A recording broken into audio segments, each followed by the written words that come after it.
So can you kind of expand on some of these technologies that you're implementing in all of your houses? So kind of giving me some insight so I can start recommending it and doing my own research. Yeah, so absolutely. are we talking about like solar, obviously insulating? So can you kind of expand a little bit more on that?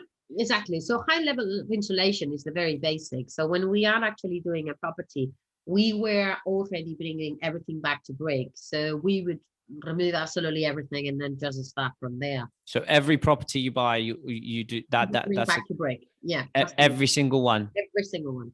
And then that's on the basis that you can then be 100% certain about how things are done and the quality of the build, which then obviously, as I know, reduces future costs on repair and maintenance. For maintenance, absolutely. Yeah, I try to tell all my clients this, but it's such a difficult conversation when people have a budget and they have all these dreams, and you're telling them that you need to just remove those walls because they're just going to cause you decorating costs for the next 20 years, and it's.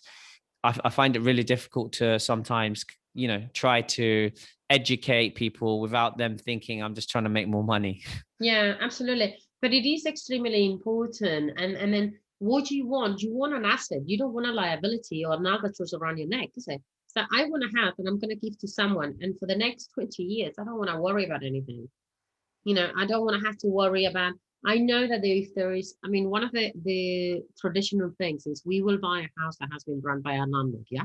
And then within a year, we will have massive plumbing issues to the point that in one of the houses, the whole ceiling in the living room just collapsed because he had used gaffer tape to actually put the joints together. Oh my God. Yeah, it was truly unbelievable. The things that we have found in houses and then it's kind of like, oh my God. And of course we had tenants, so we couldn't get them out. So obviously that ceiling collapsing meant that we had to get everyone out. So that was the perfect excuse to then take 8 weeks out, remove everything from the property, bring it back to brick, and then start all over again. And so when you bring a property back to brick, is that sort of the beginning process of you initially weren't thinking green or how we can make things more sustainable, or have you always done that? So like, can you talk me through? So we've got a house back to brick. And then what are the expenses that you're putting in to make a property more sustainable? Exactly. We were always highly insulating everything, pipes, solid cellars, lofts. We were insulating everything. We were always putting TRC valves on radiators. We were doing the things, but we didn't really we didn't think it was sustainable. We just thought that's the right way. That's the way you do things. You do them correctly. You do them once. Yeah. And you do them to the best of your ability. And then that's it. You clean up your hand.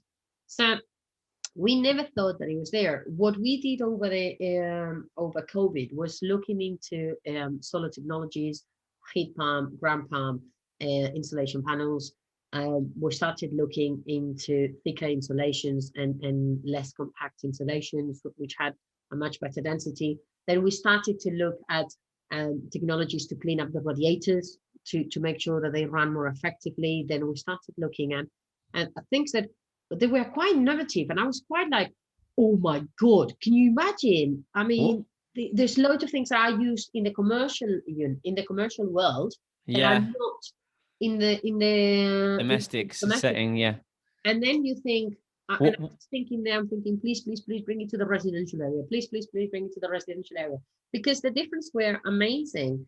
And so, what has the biggest impact in your opinion, like on in terms of cost versus return? Solar panels. Really? It's a no-brainer. Absolutely.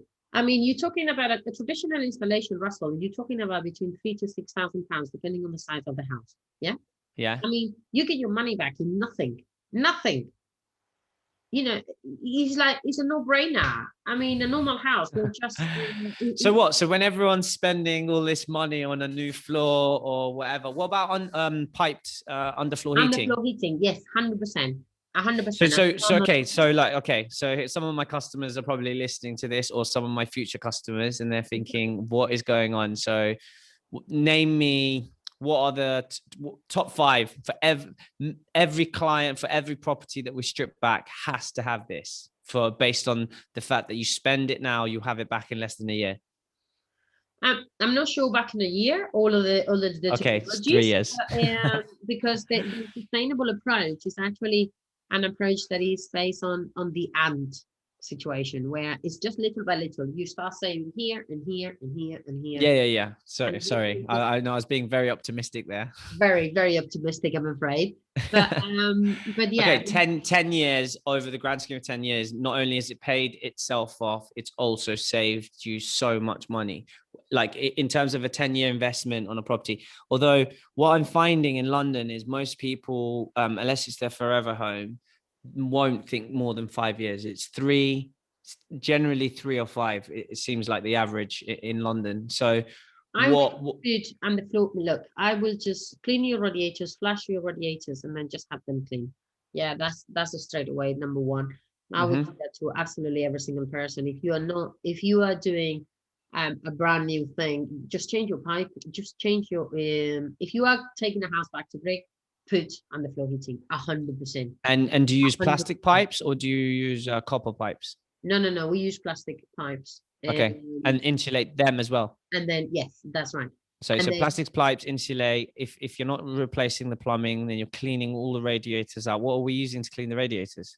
We use, but we can't name the name because it's not actually on the domestic market, so we can't say that. Oh, okay. I'll email you later. But they are looking. The company is actually looking into bringing into the market, and it is the difference is amazing.